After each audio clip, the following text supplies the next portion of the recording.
I have 4 boys. They would ask me about, hey, look at when you're on a mission, when you're attached to different teams, respectfully, aren't you scared? And I would always tell them, I go, hey, there's many times I've been scared, but it's not a big deal because it's about being responsible and supporting the team. To your point, like I would never want to let the team down. How could I ever stop when the guys before you are depending on you, and the guys after are depending on you? Welcome to the In the Arena podcast. My name is Jared Miguez, a co-host on this podcast that brings you the inspiring stories of our clients who are leaders and innovators across different industries in Southeast Louisiana. They are visionary entrepreneurs, savvy real estate professionals, media creators, military business owners, and community champions. And we are going to showcase the remarkable achievements and share their personal stories. Tune in for insightful conversations, valuable lessons, and motivational stories that are going to reveal their secrets to success and offer you insights to help you on your own path. Welcome to In the Arena podcast. Well, here we are, Jared, Pipeline Podcast. Dominic, Luke, Jared Miguez. Here is our guest today. We have Tony Negron, Chief Negron, former Air Force pararescueman. Thank you for being here, Chief. It's I love working with you. I love having conversations with you. So I appreciate you coming on today and sharing some of your knowledge. And so let's just jump right into it. Yeah. Sounds good. All right. So to start off, why don't you introduce yourself, first and last name, what it was, what did you do in the military, and what it is that you do now, and then we'll just kind of dive right into our conversation. No, it sounds good. Hey, Dom, Jared. Hey, first of all, it's an honor to be on here. Thanks for having me on. It's humbling. So I don't know why you're picking me, but thanks anyway. So that's great. So I was born and raised in Elkhart, Indiana. Wasn't sure really what I wanted to do back in 1988 when I graduated. What I knew I didn't want to do, and sometimes that's more important, is to know what you don't want to do or what you don't like. Is I knew I didn't want to stay around. I knew I really wasn't ready for college. So I took a chance and I joined the military. I thought it would be a good time to travel, see the world, and get my schooling paid for. And when I was ready to go, and that's what I did. I joined the military initially. When I joined in '88, I went into security forces. I did that for about 5 years. And then within that 5 years, I learned about pararescue and started hanging out with some PJs when I was over in Misawa, Japan. Most PJs don't even know that we had a unit in Japan for a short time. And when those guys set up shop there, I got to know them, hang out with them, and I cross-trained over to pararescue. And I did that for the next 21 years of a 26-year career in the United States Air Force. Yeah. That's great. Yeah, it's a great career.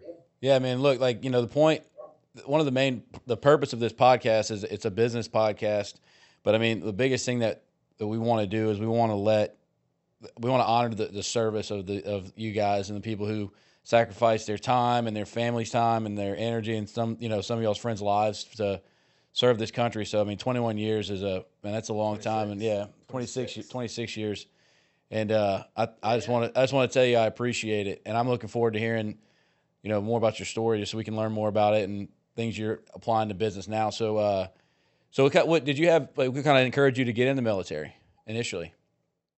I think my mom, my probably like so many other folks, I came probably from what's considered a dysfunctional family, even though I really felt sheltered.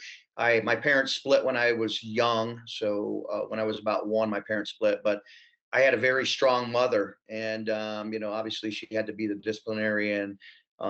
She was just an absolutely wonderful woman, and is a wonderful woman. And she worked many jobs to raise my brother and I, and she encouraged it really. I think I was starting to stray a little bit, once I got to a certain age. Obviously, I was probably, I was the man of the house, and I was starting to get into a little trouble. And my mom thought, the military, with the structure or what she understood of the structure of the military, that it might be, good for me. And so I think it was my mom, along with those things that I said before. Was she right? Yeah, absolutely. It was. It's funny. We talk about the military, and some folks, most people got very strong opinions on the military, but I thought the military was phenomenal for me. I really did enjoy the structure. I enjoy it's a meritocracy. I felt like I noticed that if you worked hard and you were responsible and you were good at what you did and you grinded, then you were rewarded, and they rewarded you with more responsibility. You took on more responsibility, and in a lot of ways it felt easy, I guess. And I made my way all the way up through, like we said, 26 years. I became a pararescue chief, and a job I really loved. And yeah, it may not be for some people, but the military, it was everything I thought it would be, and so much more in a lot of ways. Yeah, it's funny. A lot of things that you said. If you work hard, you have discipline. You put your head down, like all those things. Like those things are real for so many areas of life, and I think it's great that when you go to the military, they kind of instill that in you. And I mean, look, for a kid who needed that structure, it provided that for you, and it helps you get to where you're at and where you were. So we talk a lot about in the pipeline podcast, your pipeline from when you joined the military through whenever you were actually executing your job. So let's talk about that a little bit. So how was your initial introduction to the military? Was it kind of a wake-up call for you? And then kind of how did that transition happen where you moved into being a PJ? Yeah, I think the military is, obviously it's one of the oldest. I mean, arguably you could argue that it's a business in a lot of ways, but it's definitely an organization that's been around an extremely long time. So they got the playbook down very well. They've mastered what they do, and that is indoctrinating. And when I say indoctrinating, I mean indoctrinating in the best sense. How they want to. So a little bit shock and awe as you go through basic training, and but that's important. People are coming in from all different parts of the country. They're coming in from different walks of life. And so they got to level the playing field and let you know that, hey, look, we don't care. And I'm sure you guys heard this before, probably many times from other folks who've been on the podcast. But, the military that I've known didn't care where you came from, what your color was, what your social economic status was. And they said, hey, look, man, you're about to, unfortunately, we may end up in a war, and you're going to have to depend on all these people left and the right of you. So they throw the shock and awe in there. And so basic training is probably a humbling experience for most people, and they keep the pressure on. And but that was nice, and I enjoyed the years as a security force guy. But eventually, I wanted to do something more challenging. That's ultimately how I found pararescue. I wanted to really, really, truly challenge myself. I was into fitness mentally. I think I was not being as challenged as much as I possibly could have. And when I met the PJs and they talked about the high attrition rate, and really, to be honest with you, it was a challenge to myself initially when I went to NDOC, or I got accepted to pararescue, the cross train, is I just wanted to see if I could pass NDOC. And I think, they used to call NDOC Superman School, and it had an extremely high attrition rate. And that was really the challenge for me. It wasn't even so much initially to be a PJ as it was to these guys that I met were really challenging me, saying, I don't think you could do it. I don't think you have what it takes.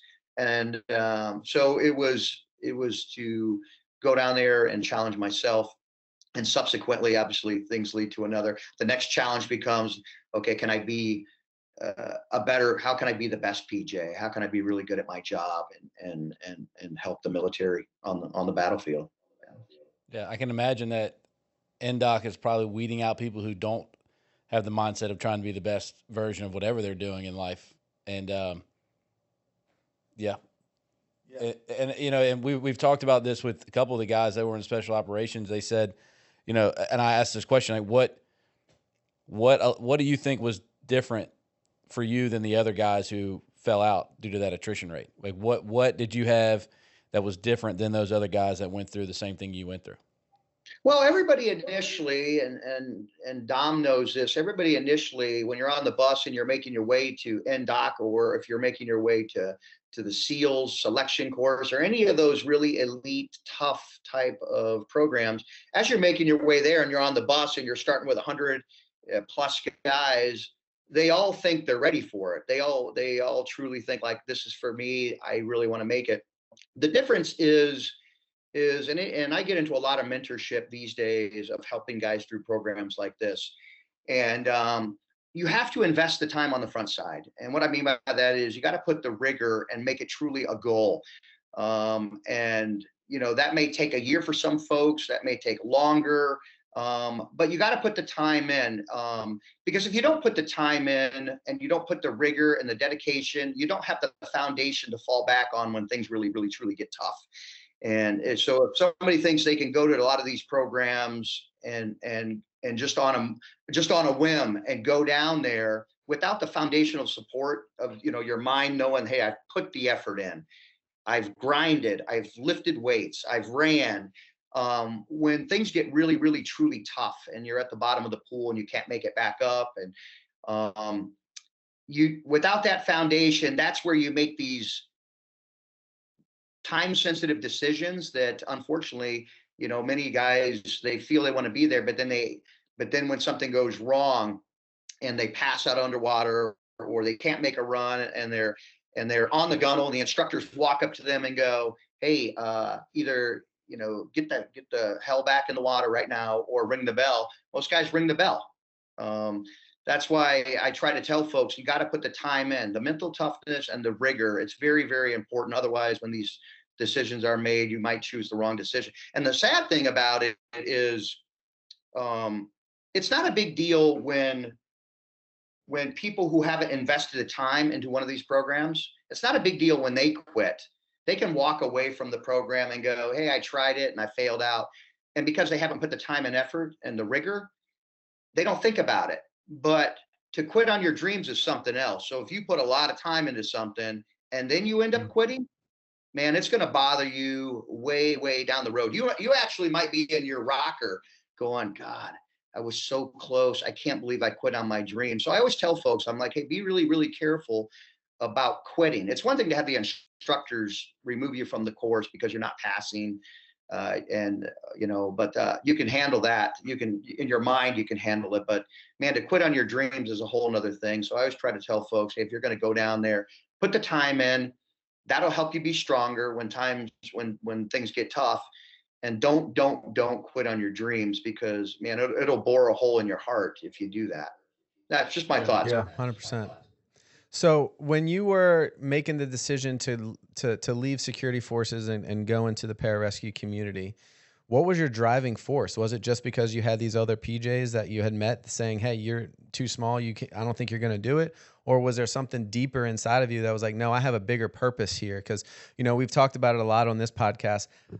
Pararescue, these things we do that others may live, right? And a lot of people that come on this podcast continuously talk about they are now doing things that are in service to others. They join these types of career fields in service to others. And so for you as a young security forces guy in the Air Force, right, and making this transition, knowing you're about to go through hell and high water to become a PJ, what was the driving force behind that? Yeah, you're absolutely right. And I probably didn't know it when I was a young guy back then, until you get older. These days, you're absolutely right. What I know is that when I peel back my life all the way going back to when I was a little kid, I actually like helping people. I actually enjoy mentorship. That's why with SEI today, and we'll talk later on maybe about SEI and mentorship and helping people be their best. I enjoy that. I love mentorship. I love trying to lead or leading. And so at that time of my life when I was younger, I think it was, like I said, I think it was a culmination of, okay, I've done my thing as a cop. I want a greater challenge. And then I saw what these PJs were doing. They were telling me all about their job. So I think it was a culmination of all those, but deep down inside, it's because I like helping people. I've always been that way. Matter of fact, if my wife was sitting here, who I met during the Bosnian War, and I ended up marrying an Italian woman, just a beautiful, lovely, lovely person. I wish she was here, because you guys actually, you'd probably be spending more time talking to her. She's just a beautiful person. But one time in Italy, we were at kind of a street party, and she always talks about this. She never forgets. She never forgot about this, and she would talk about it. But there was a car that went by, and it hit some person and shattered their arm, and nobody helped. It was kind of crazy. None of the folks there really helped this person. I know it sounds kind of radical, but I ran over there, and this just felt natural. This is something I think any of us would do, and I started helping this person, and it wasn't even in my country, so I didn't speak the language. She was translating and things like that. But I how could you not do something like that? But to my wife, the point is, to my wife, it was an absolutely monumental thing. She's never forgot about how about how I ran over there and tried to help this person, even though to me it just felt very natural. Yeah. And going through the pipeline, going through INDOC, going through paramedic school, going through all of these schools, what's one of the biggest things we learn is that it's about your brothers, right? When you're buddy breathing, right? You're worried about getting the snorkel to your other guy, right? It's not about your breath, it's about their breath, right? And so from early on in the pipeline of trying to become a PJ, they are instilling that into you, saying, hey, it's not about you, it's about your teammates, it's about your team. And that is something that I have found through this podcast and through conversations and through, all of the brothers that we have in the community, is that the people that quit were worried about themselves. The people that made it were worried about the team, right? And the team is what got everybody through INDOC. The team is what got everybody through graduating standards at PJU or at the apprentice course, right? It's not the individual. It's everybody collectively as a team working together to strive towards those goals. And so it just kind of brings back to the credo of the pararescue community, is that these things we do that others may live, right? And that seems to be what was one of your driving forces, was that it was about others, right? And so I guess my question to go even deeper is, do you think that is something that was instilled in you from a child, because you didn't have a father? You were just, it was just you, your mother, and your brother trying to make it. And so you were always in that mindset of, oh, I got to do things for my family because I'm the man of the house. My dad's not here or whatnot. Do you think that is something that drove you into this direction? Yeah. Hey, that's a good point. I definitely think, I had the responsibility levied on me very early. And I know subsequently later on in the military, it absolutely helped me. I'm a very, very responsible person, and it's other than when I'm converting CST to EST. So outside of that, I'm a responsible person. Only you guys would get that, but yeah, no. So it is team, and with the three of us, that definitely was our team. And no, I agree 100%. And where I wanted to go with that really is my boys would actually ask me. They would go. It's not uncommon. They would always go. And I have 4 boys. They would ask me about, hey, look at when you're on a mission, when you're attached to different teams, respectfully, aren't you scared? And I would always tell them, I go, hey, there's many times I've been scared, but it's not a big deal, because it's about being responsible and supporting the team. To your point, like, I would never want to let the team down. So if you're in the stick and you're getting ready to fast rope, out of the helicopter, and you're in the middle of the stick, how could I ever stop when the guys before you are depending on you, and the guys after are depending on you? And so I would share that with the boys. I go, hey, there's nothing wrong with being scared. Matter of fact, I would almost argue that if you're not a little bit nervous at times, you might not all be together there, so it's part of the human nature to be somewhat scared. I have to think that other folks I was with, were nervous or scared at times, but it doesn't stop you from doing your job. It doesn't stop you from doing the mission. And that's because the team is everything. And, at the highest levels, once you've gotten to those team levels, the brothers are everything. And that is probably why a lot of veterans do have some trouble after they separate, is they miss the team camaraderie. They miss the guys that they know would do anything for them.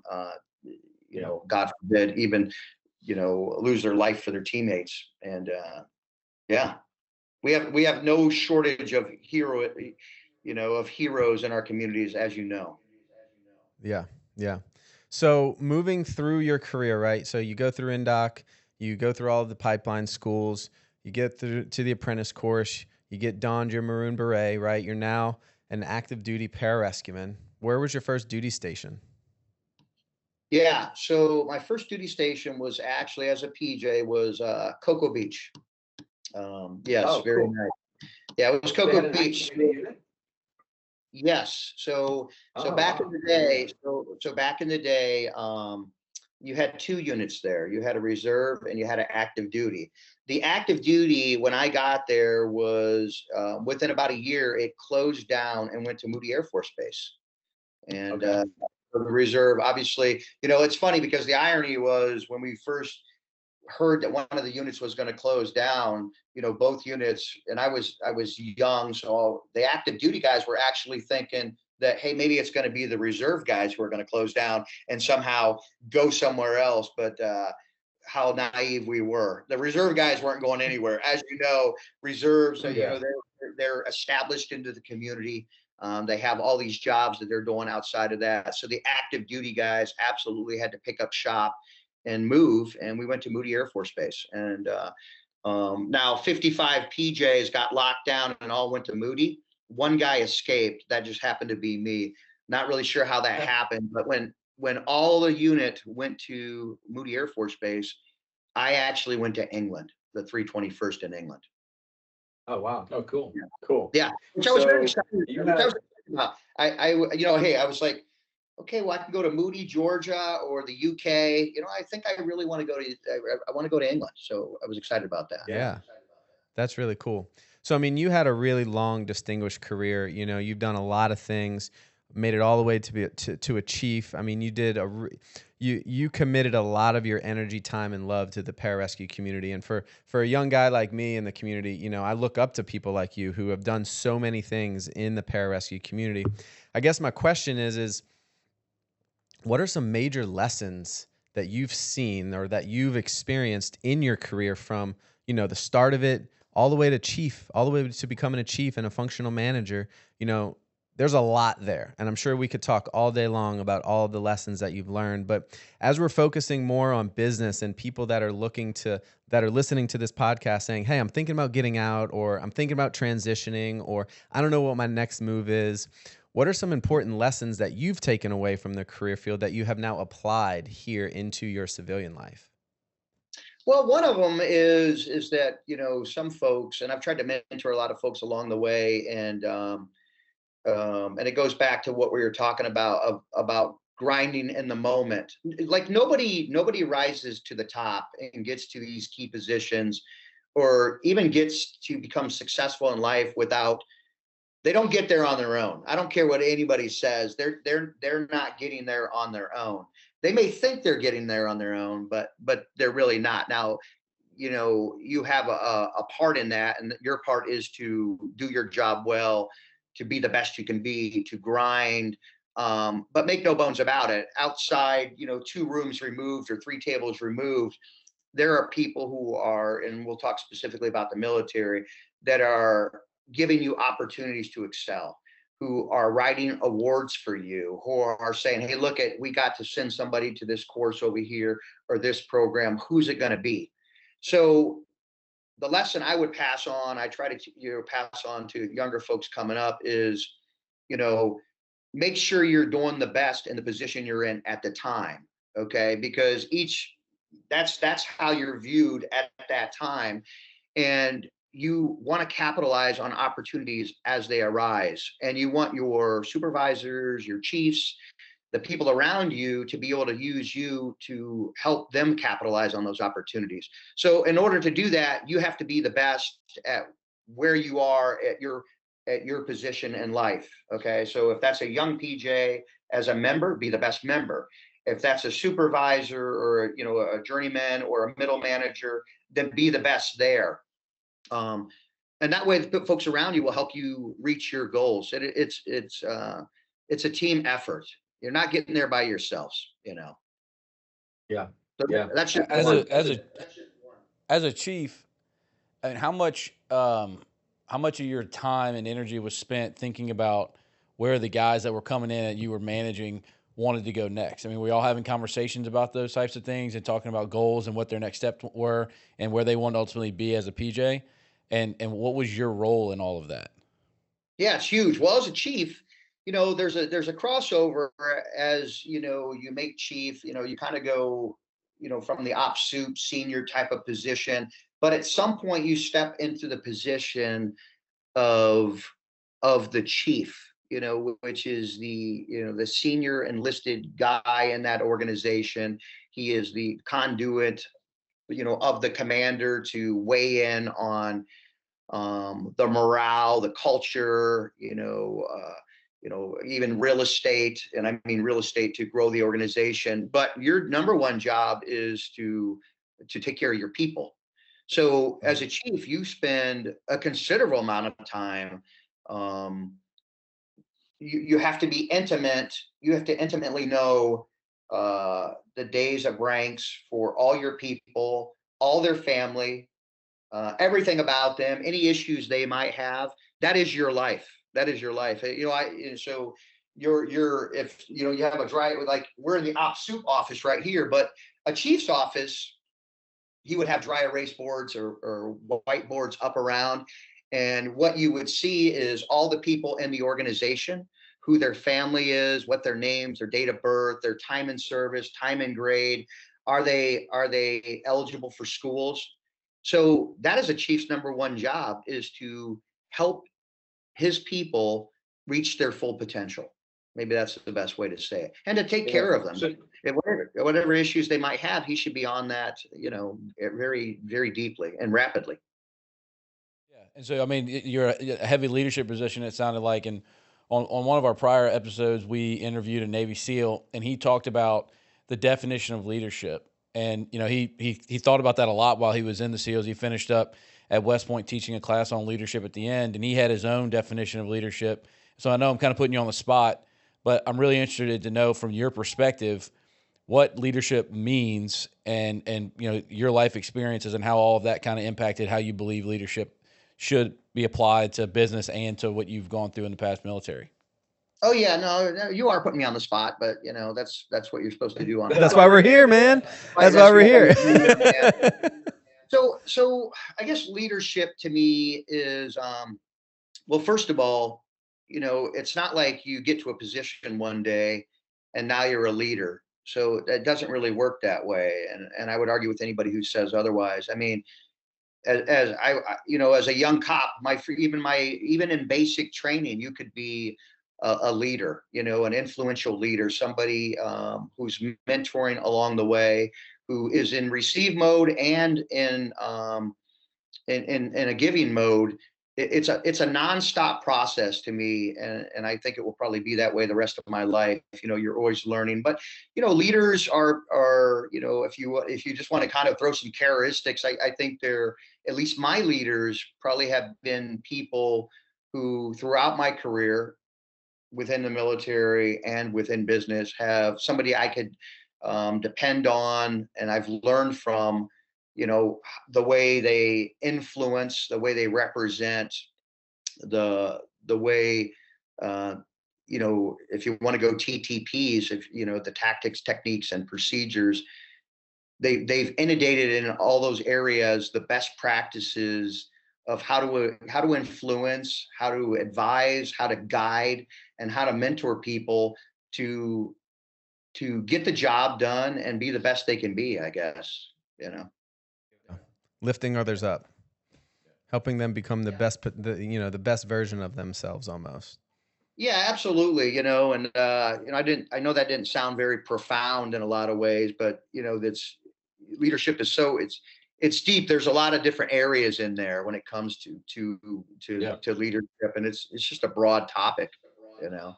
But leadership is not, and I agree. Leadership is not. It doesn't have to be profound.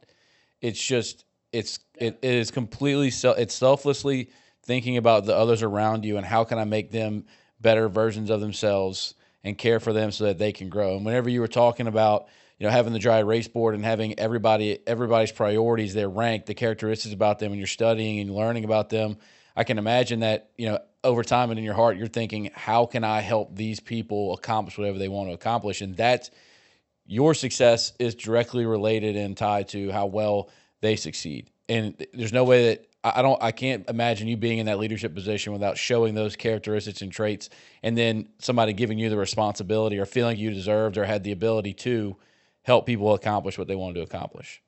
Yeah, yeah, absolutely. And some people, they argue, I don't. It's if it's nature, nurture, and some people, hey, he's a born leader.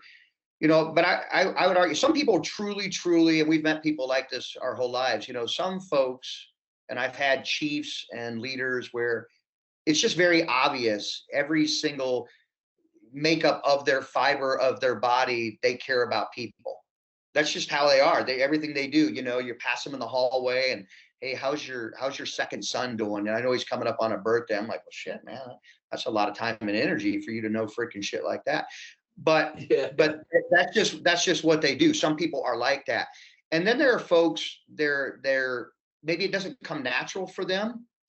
But the nice thing is when you think about emotional intelligence, and even though it may not come natural for them, if they just do the best practices on what their responsibilities of are to be a good chief. Hey, look, at my job is, maybe I'm not natural at this, but I had great mentorship, and to be a great chief is to take care of people.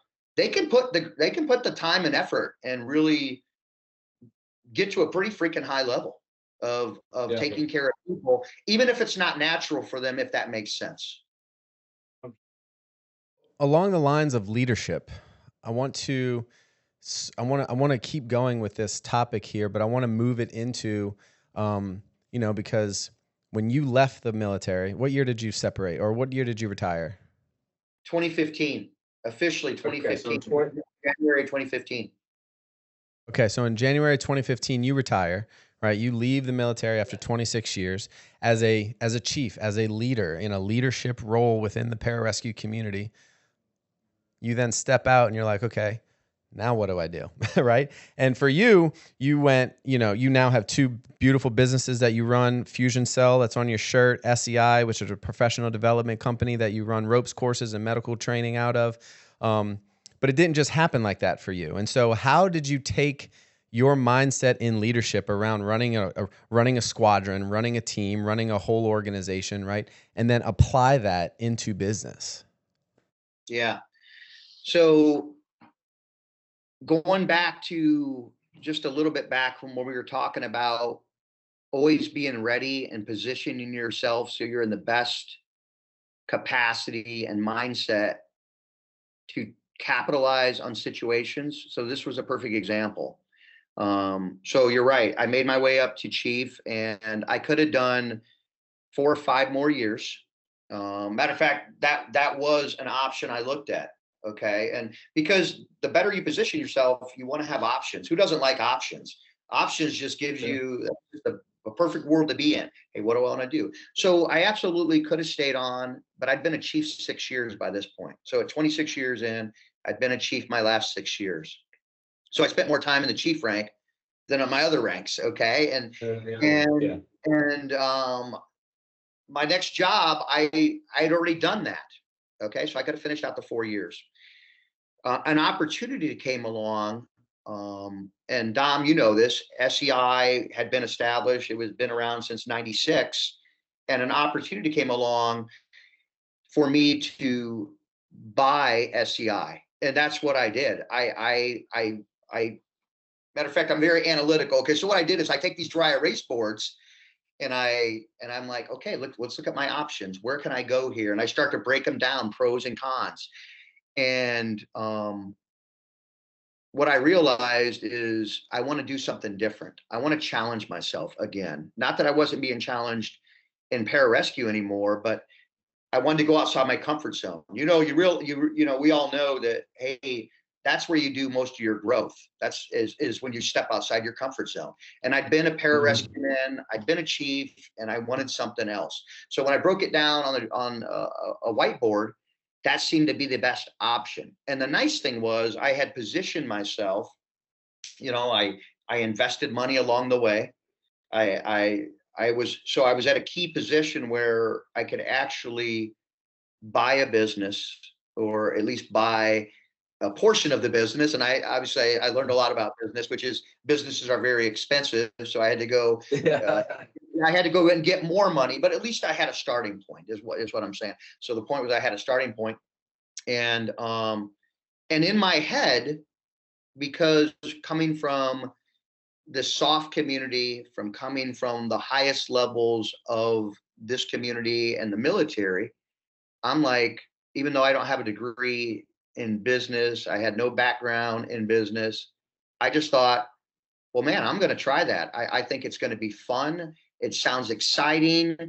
It's solving problems, and I just felt like I could do it. I didn't feel like I couldn't do it, and I just felt like it was a. Let me ask you this way.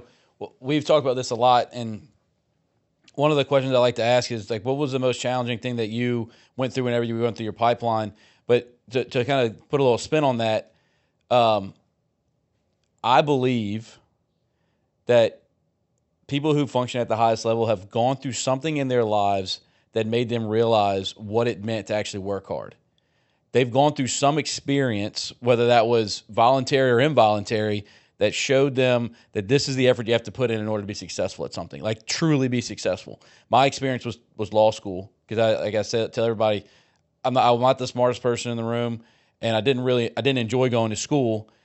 The only way I was able to get through that was just through sheer hard work and effort and energy, bottom line. And when I finished, I looked at I called my dad and I said, Dad, there's nothing on this planet that I can't do after accomplishing and passing the bar exam. And Dom has the same experience. He said that when he finished the pararescue exam, paramedic exam, he knew at that point that he was going to be a PJ. And the confidence that you have after you knock a few of those things down in your life, it's like you believe that if I want something bad enough, I put in the effort, then there's nothing I can't accomplish. I truly believe that. And so do you feel like those things that you had gone through in the past when you transitioned into starting your own business, it's like, I don't know anything about this. I can figure it out. I just know I just got to apply the energy that I put into all the other things that I've accomplished in my life.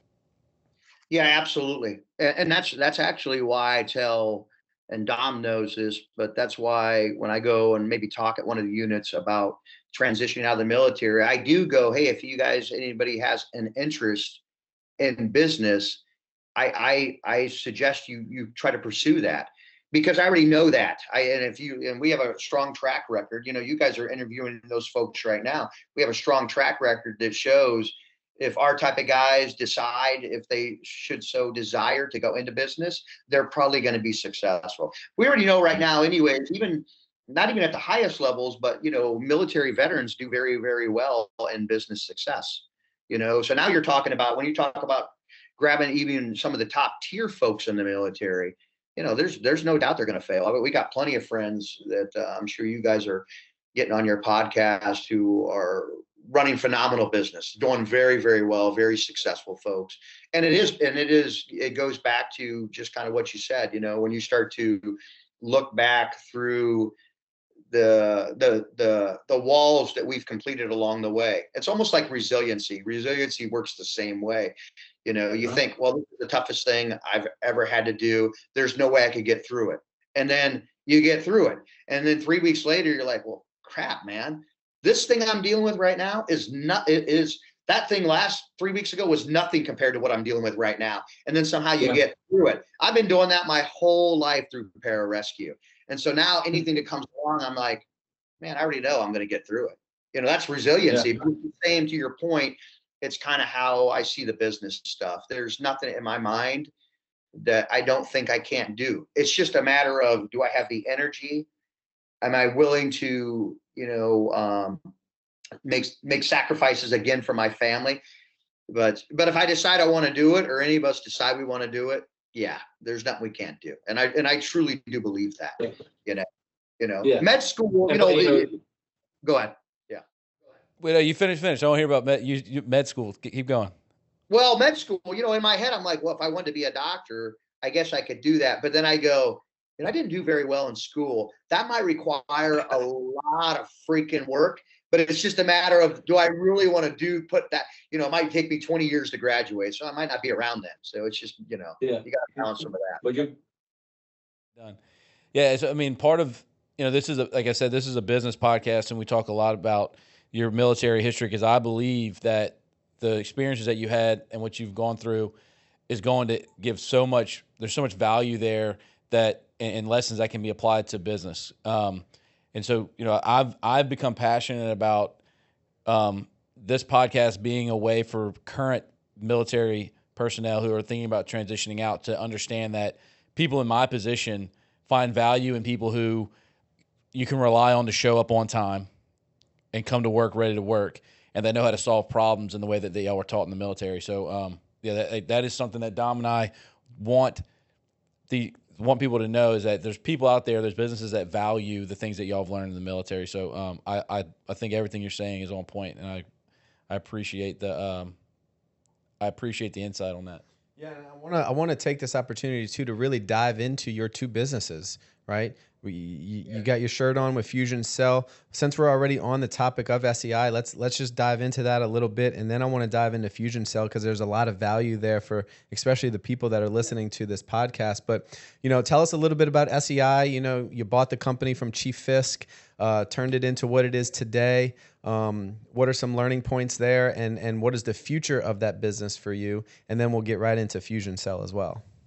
Yeah. Like you said, Chief Fisk, man, legendary pararescueman, Vietnam, top 12 American, just a very elite legend in pararescue. So, he started SEI in 95, and throughout my pararescue career, I'd been going to SEI, so I was getting a lot of mentorship from Wayne.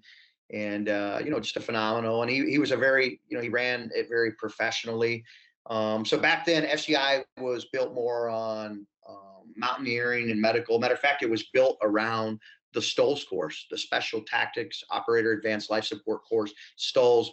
I'll just tell you what SEI stands for, since, 99.9% of the PJs don't even know what SEI stands for. But it stands for STOLS. It was built around the STOLS medical course, which was an advanced paramedic refresher course for SOF operators. So STOLS, Special Tactics Operator Advanced Life Support. So that's the S. And then the E is et cetera Institute. So STOLS, et cetera Institute is what SEI is. I had no idea. I was about to ask you that. No, most people don't even know. And it's Greenfeet Enterprises, and it's a DBA.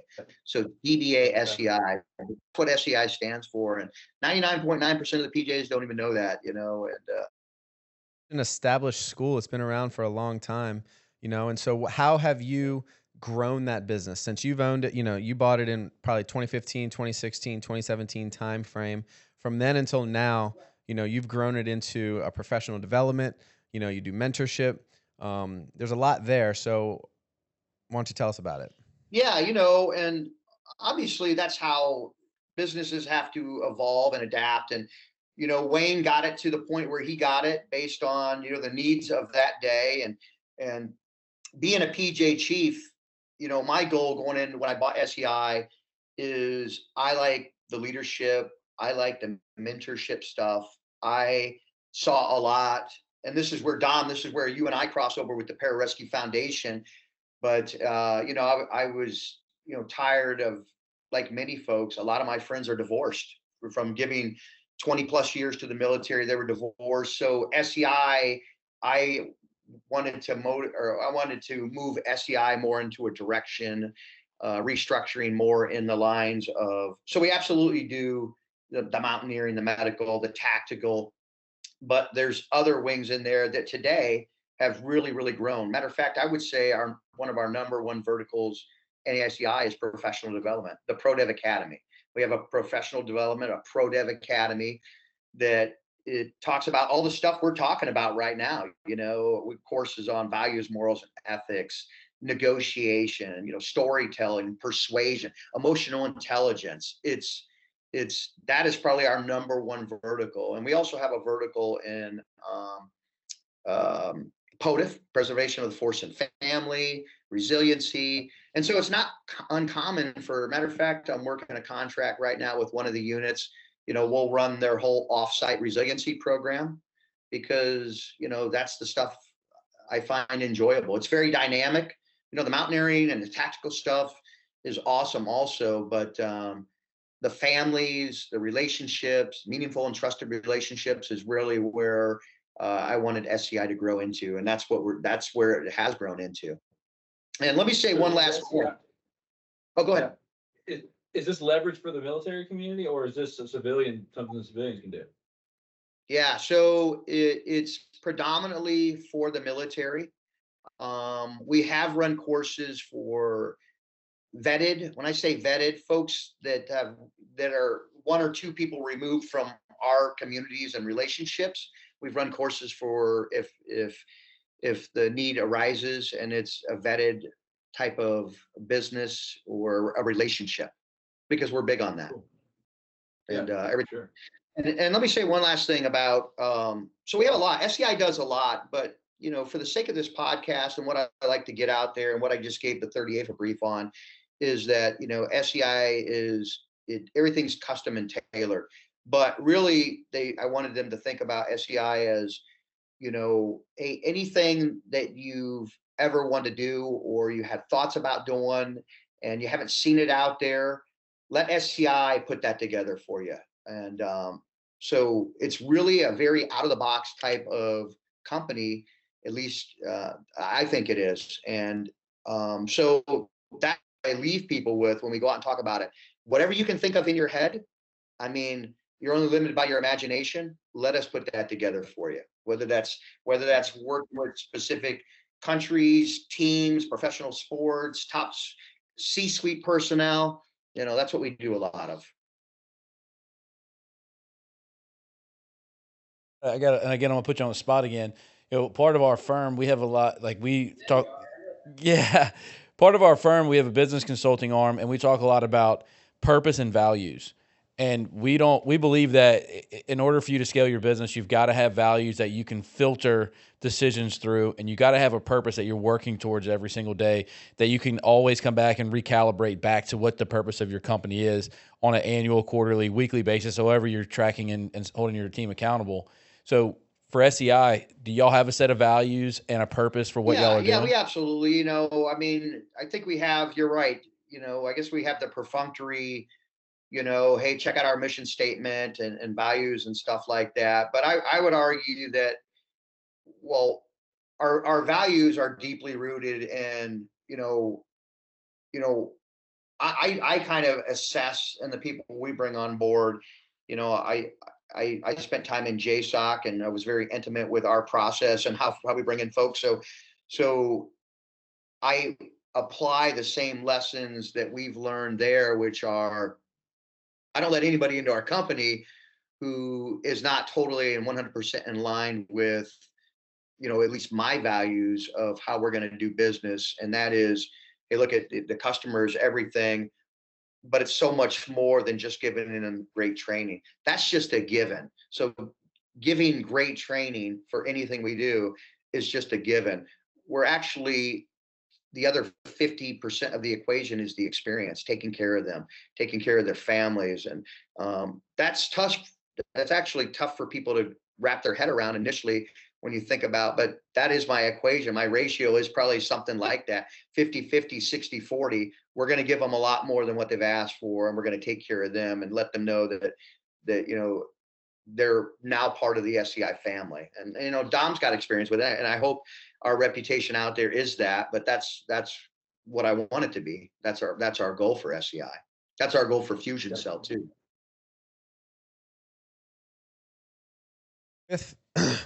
I want to shift focus now away from SEI because I want to also talk about Fusion Cell, because that is a really unique business that you have there. And it ties directly into what this podcast is doing for people that are listening to this podcast that are still in the military, transitioning out, are now, got the veteran tag on their back. Tell us a little bit about Fusion Cell and what that is in totality, and where you see that going, and how can this podcast either help at SEI or with Fusion Cell. Let me first start at the beginning. I want to tell you how we got to Fusion Cell, how I got to Fusion Cell. Okay. Yeah, I wasn't looking for a company like Fusion Cell. It wasn't on my radar. That's not what was happening here. And in some ways, what we were talking about, always being ready when targets of opportunity come up. I'm a big believer in it, and I'm always looking for connecting the dots. Dom, and I think you and I have had many talks on this type of stuff. Your meaningful and trusted relationships are everything. So Fusion Cell came about because SCI and the Pararescue Foundation, because of those two entities, I was feeling a lot of operators who were getting out of the military, and they were like, "Hey, I'm getting ready to get out. What are your thoughts? I'm looking for a job," and this and that. And even before I bought SEI, many of our folks were getting out. And what they normally do is you go with what you know. So when they were getting out, operators were contacting their friends and going, "Hey, I'm looking for a job. Can you help me out?" And many of them are running back overseas into contracting and contracting stuff overseas. Why? Because, it aligns to what's that? It's what you know. It's what you know, and it's an easy fit. It's an easy fit for our type of folks who come from those jobs. And where else do they think they're going to go other than they get pulled right back into some of the gunslinging type of stuff? Nothing against it, but you go with what you know. So that was going on. All right. So even I was doing it. Hey guys, contact these guys. This company's looking for some operators. Call this guy, do that, and there's other entities out there that, as you guys know, our folks were plugging into other DoD agencies. So when I moved up to New Hampshire, I ran into an old SEAL team buddy, and phenomenal guy. Spent time with him. ST6, phenomenal dude. And he was up there working at 6 Hour. And I said, "Hey, let me come over and do some work with SEI." He said, "Okay, no problem. But I got to go do this contracting gig." Now, mind you, this guy was a 26-year SEAL, last 14 years were at SEAL Team 6. He goes, "No problem, Tony, when I get back from this contracting gig." So he runs overseas and unfortunately gets his legs blown off by an IED. And this was the impetus right here. And that'll be the last we talk about, because I don't want to get all, go down a dark road. But because of that, he was kind of the icing on the cake. Good friend of mine.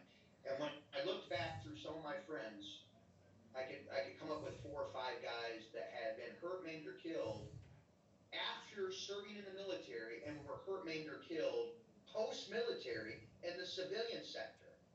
So that got me thinking, like, man, we got to offer these guys other verticals, other opportunities. Remember, we come back, we're coming full circle about other opportunities, having opportunities and flexibility.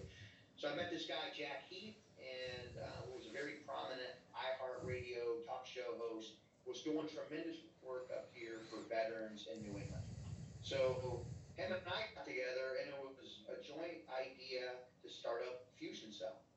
So I'm a co-founder, he's a co-founder in a company called Fusion Cell, which is to help veterans, and it just gained momentum. We found an investor who was willing to support it. He had run a staffing business. This investor had been running a staffing business that grew to the 4th largest staffing business in the country for what are called local tenants, which are kind of like staffing medical folks. Yeah. And so it just, the timing, the opportunity, everything came together. And that was the starting of Fusion Cell, which was to help, really initially, to help veterans from my community, kind of the soft guys.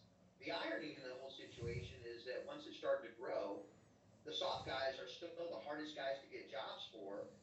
And most of our big placements have been in all the other AFSCs and MOSs in the military because they're some of those jobs they have in the military just they just correlate easier to the civilian sector. Mm-hmm. If that makes sense. So those are the humble beginning. That's really the humble beginning of Fusion Cell and what the purpose was for it. So where's it at now? Yeah. So it started with the two of us, and then it went to three. And Matt Morrison came on board as the COO, who's done a phenomenal job. And now we have, I want to say, man, it seems like every other couple of weeks we're adding another person. But now it's got 29, I think about 29 full-time employees between, and the way that breaks out is, there's a COO in there, there's a marketing person, there's somebody who runs the website, but the majority of those folks are recruiters and BD folks from the military. Mm. Yeah. And so what you're doing at Fusion Cell is you're taking a veteran. They're coming to your organization and saying, hey, this is my resume from my military career. Help me find something that can suit my experience off of my resume, correct? Yeah, what we do is at no cost to the veteran, so if you can imagine all these different companies with, respective, some companies have maybe one vertical, but depending on the size of the company, if it's big enough, might have multiple verticals of jobs. Okay.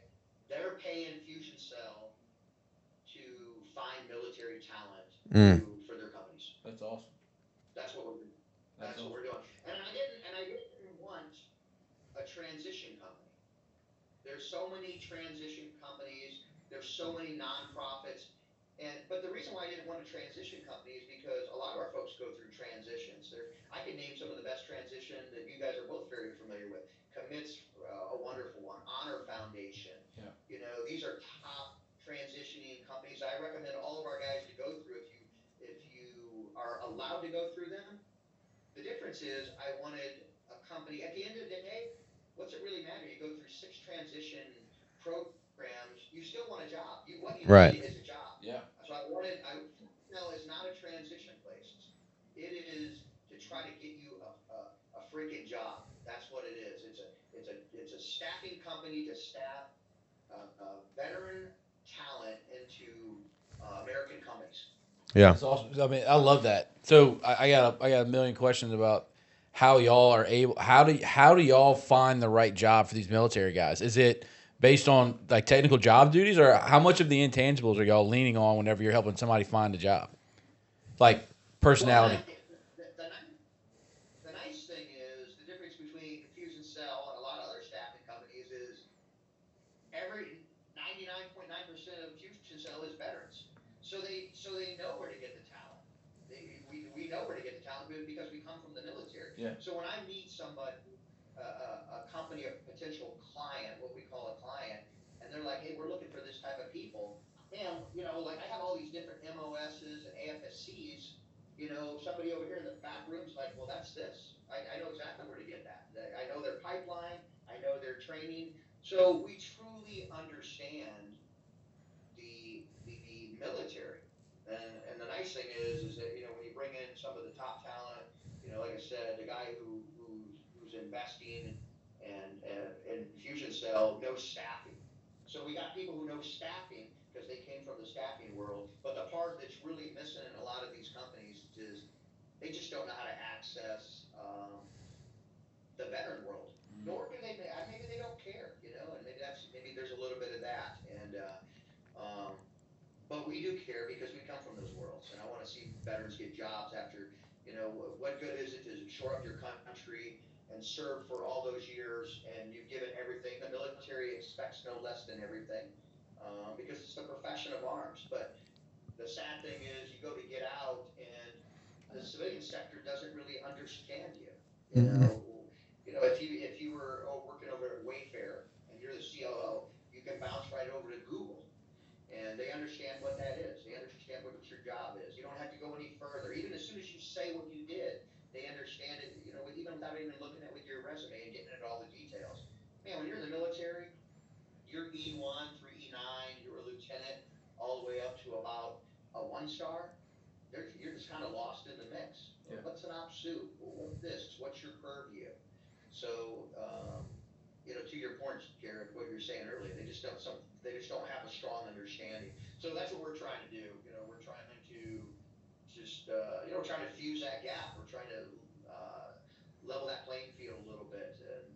But I do got some strong ideas on where I think that should go in the future.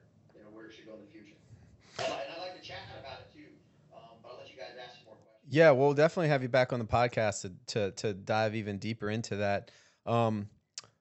My question though is, how can this podcast support you? Whether it's SEI, whether it's Fusion Cell, we haven't talked about the Pararescue Foundation yet. We can or we don't have to, but how can this Pipeline podcast support you to ensure to get your message out, to help you with, getting veterans to you, to help getting you, some more clients up at SEI? What can we do here to support Tony Negron? Oh yeah. No problem. Absolutely. So veterans, we don't have a problem with veterans. That's you guys kind of know the numbers like everybody else. Veterans are getting out, in numbers all the time. We don't have a problem with veterans. Okay. What we could use is clients. So companies, relationships, any businesses and employers who want to hire veterans. Okay, I mean, and these are qualified veterans. We're not looking for handouts here. These are qualified veterans in the jobs that you have openings for. But what we're asking for is, man, so hey, that's exactly what we're looking for. We are looking for as many possible clients as we can have, because what that does is, right now as you scale a business, so right now we're smaller, 29, we started with 3, now we have 29 employees, but as you start scaling, we start adding 100, we need more clients, and the bigger the clients the better, because if you take big companies like like Google or Northrop Grumman, or BAE. These companies are huge, and so they have so many different jobs within their one company. Well, that's a bunch of different MOSs that they could be hiring for. So that's what we need. We need more clients to give us more verticals of jobs, so we can help every military veteran, no matter what MOS they step out with, we can get them a job. So what does that look like though? A client comes to you and says, "Hey, knock knock, I own this said company and this is what I'm looking for. I need 5 employees. I need this, and this. Help me." And then they pay you a retainer, and you go out and you find them those individuals. Yeah, no, they don't pay us a retainer. How it works is we're going to look, and if they're viable, and they're legitimate, want us to find them talent, they're going to sign a contract that says, "Hey, look we're going to find you these 5 positions, these 1 positions. You're going to pay us a certain percentage of what that person's annual salary might be, and that's what they're going to pay. But it can't be money that's taken from that person's salary. So Right. They can't offer a job for $85,000, and go, okay, so what you're looking for is we're gonna lower it to 65,000, and you're getting that. No, that's not how it Yeah. works. Whatever they advertise for that job, that respective job, and you can't argue with the numbers. The numbers are out there, so they have to be competitive. Right. But what they're going to do is we're going to have an agreed upon percentage. And all these companies, all these big companies, Jared knows this, all these companies, they have money for this. This is what they do. Yeah. This is why HR is supported by, augmenting staffing companies. So that's what we're getting. But there's no retainer in there. If we find them a veteran that they like, then that's when they pay us. Yeah, my wife, my son. Oh, I have experience. My wife worked for an IT staffing company for 5 years, and so her job was she was on the B. She started as a recruiter, moved over to the BD side where she was building relationships with businesses and she was helping them find IT staff. And so, that's how it worked with them. Her job was to help find the employee to fill the role. There was a lot more contract work with them because those IT projects are usually short-term projects. Somebody needs an app built or they need some end user support for this new transition, and they would put somebody in the role, and they'd constantly moving these contractors around in the IT world, but they got paid on a monthly basis while that person was employed, and they'd find them another job at another place and they would pay them. So yeah, I mean, really, the relationship was free. It was the payment came after the person was placed in the role, which I think is great. And look, That's great.